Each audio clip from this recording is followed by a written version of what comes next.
Hello everybody, my name is Dame Jackie Nory, and today's story is all about Pete, the pit-hissing python.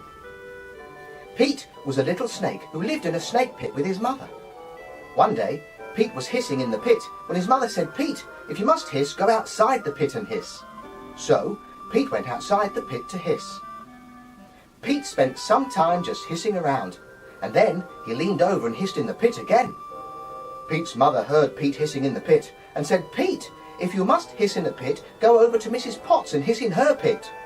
So, Pete duly went over to Mrs. Potts' pit to hiss.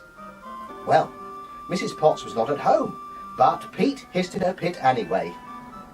While Pete was happily hissing in Mrs. Potts' pit, Mrs. Potts came home and found Pete hissing all over her pit and had a hissy fit. She said, "Pete, if you must hiss in a pit, don't hiss in my pit. My pit's not for hissing in. Go home to your own pit and hiss." This made Pete very sad, and he cried all the way home. When Pete got home, his mother saw that he was crying and said, "Pete, what's the matter?"